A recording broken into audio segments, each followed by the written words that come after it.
గుంటూరులో అంబటి రాంబాబుపై జరిగినటువంటి దాడిని ఇప్పుడు కాపు సమాజం పూర్తిగా కూడా తీవ్రంగా ఖండిస్తుంది. ఇందులో భాగంగానే ఉమ్మడి విశాఖ జిల్లాలో ఉన్నటువంటి వైసీపీ నేతలు ఎవరైతే కాపులైతే ఉన్నారో వాళ్ళంతా కూడా ఆగ్రహం వ్యక్తం చేస్తున్నారు. అదేవిధంగా అంబటి రాంబాబు కుటుంబం పరామర్శ కోసం కూడా చలో గుంటూరు కార్యక్రమాన్ని కూడా నిర్వహిస్తున్నారు. దీనిపై ఇప్పుడు మనతో పాటు మాట్లాడేందుకు మాజీ ఎమ్మెల్యే కర్ణం ధర్మశ్రీ ఉన్నారు. సార్ చెప్పండి, అసలు ఈ ప్రోగ్రామ్ యొక్క వివరాలు ఏంటి?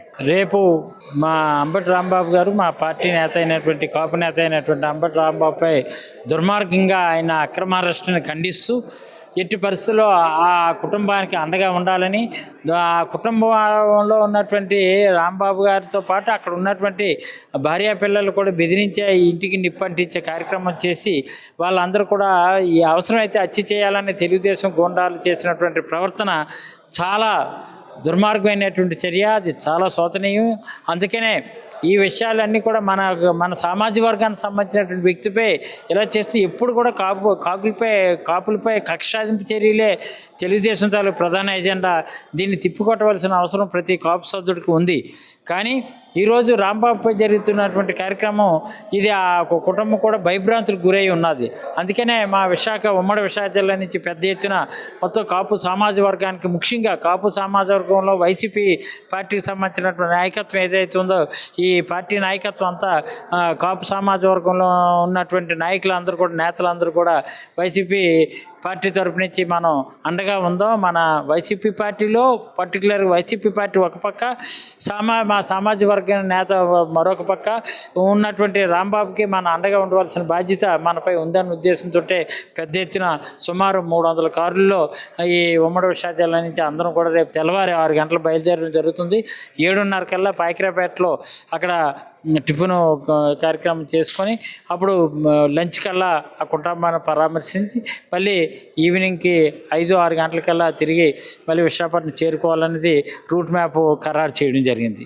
మీరు ఒక విషయం చెప్పారు, అంబటి రాంబాబు పైన వాళ్ళ కుటుంబ సభ్యులపైన హత్యా ప్రయత్నం జరిగిందని. అసలు ఆయన హత్య చేయాల్సిన అవసరం ఏముంటుంది వీళ్ళకి? ఏముందండి, చంద్రబాబు ప్రభుత్వం దుర్మార్గమైనటువంటి చర్యలు, పవిత్రమైనటువంటి ప్రసాదం. ఈరోజు కలియుగ సాక్షి వెంకటేశ్వర స్వామి కలియుగ ప్రత్యక్ష దైవం, పవిత్ర ప్రసాదమైనటువంటి లడ్డూపై దుష్ప్రచారం చేస్తే అది ఎండగట్టారు. జంతువులు కొవ్వు కలిసిందని పవన్ కళ్యాణ్ అన్నాడు, జంతువులు కొవ్వు, పంది కొవ్వు, ఆవు కొవ్వు కలిసిందని సాక్షాత్తు చంద్రబాబు అన్నాడు. ఇది తప్పు. ఎక్కడ కూడా ఏ రిపోర్ట్లో కూడా ఎక్కడేంటంటే ఇప్పుడు సుప్రీంకోర్టు దర్యాప్తు సంస్థగా సిబిఐని పంపిస్తే సిబిఐ క్లియర్ రిపోర్ట్ ఇచ్చింది. ఎన్డీడీబీ రిపోర్ట్ ఉంది, ఎన్డీడీఐ రిపోర్ట్ ఉంది. ఎన్డీడీఐ రిపోర్టు ఇచ్చే నివేదికలో కూడా ఎక్కడ కూడా జంతువులు కొవ్వు కలిసిందని చెప్పలేదు.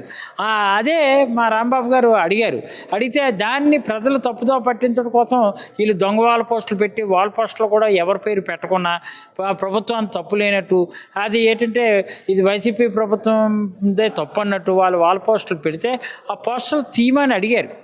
తీగిపోతే మేము తీసేస్తా అన్నారు. తీయను లేదు, ఏమీ లేదు.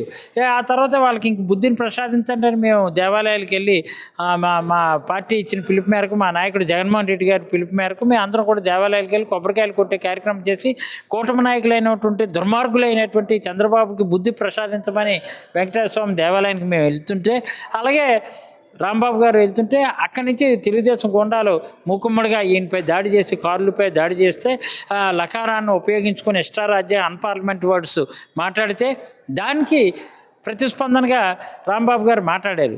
ఎందుకంటే లకారాన్ని ఉపయోగించుకుంటే ముద్దెట్టుకోడు కదా. అయినప్పటికీ కూడా పశ్చాత్తాపడ్డాడు. నా వయసుకి కానీ నేను మాజీ మంత్రిగా ఉన్నప్పుడు ఇలాంటి మాట్లాడుకోవాలి. పశ్చాత్తాపడిన తర్వాత ఇంటికి 3 గంటలకు వెళ్ళి నిప్పట్టేస్తారు ఆ దుర్మార్గులు. ఎలా కనిపిస్తున్నామండి? అంటే ఈ సమాజ వర్గం అంటే చేతగాలైన ఉందా? ఈ కుల రాజకీయాలు, మత రాజకీయాలు చిచ్చు పెడుతున్నది కూటమి ప్రభుత్వం.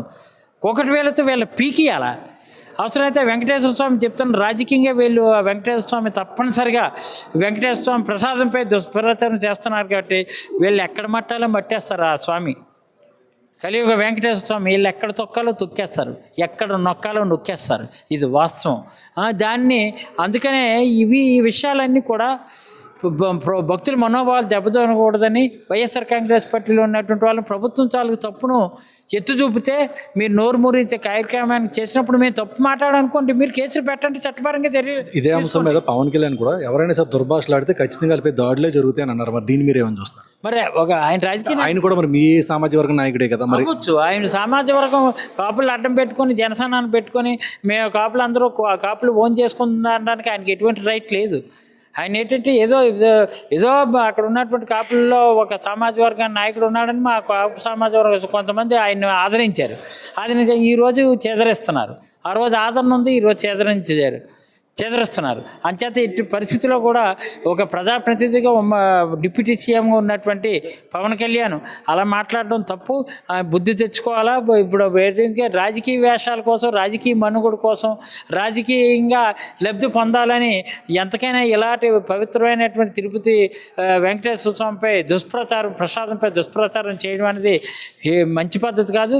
డెఫినెట్గా ఆ స్వామి ఏ దేవుడితో పెట్టుకోవచ్చు, కానీ వెంకటేశ్వర స్వామితో పెట్టుకుంటే వీళ్ళు ఎక్కడ పెట్టాలో అక్కడ పెట్టడం ఖాయమని మాత్రం మనం చేస్తున్నాం. ఏదైతే గుంటూరులో అంబటి రాంబాబుపై జరిగిన ఇష్యూ తోటి కాపులంతా కూడా ఇప్పుడు ఏకమయ్యే పరిస్థితి కనిపిస్తుంది. వీళ్ళంతా కూడా ఇప్పుడు చంద్రబాబు, పవన్ కళ్యాణ్పై తీవ్రమైన ఆరోపణలు కూడా చేస్తున్నారు. ఎందుకంటే కేవలం రాజకీయ లబ్ధి కోసమే వాళ్ళు చేస్తున్నటువంటి పనులన్నీ కూడా కనిపిస్తున్నాయని ప్రధానంగా చెప్తున్నారు. అదేవిధంగా ఈ అంబటి రాంబాబు కుటుంబ పరామర్శ కోసం అని చెప్పేసి రేపు ఉమ్మడి విశాఖ నుంచి భారీ ఎత్తున విశాఖలో ఉన్నటువంటి వైసీపీ నేతలంతా కూడా సంఘీభావం తెలపడానికి బయలుదేరుతున్నారు అని కర్ణం ధర్మశ్రీ చెప్పడం జరుగుతుంది.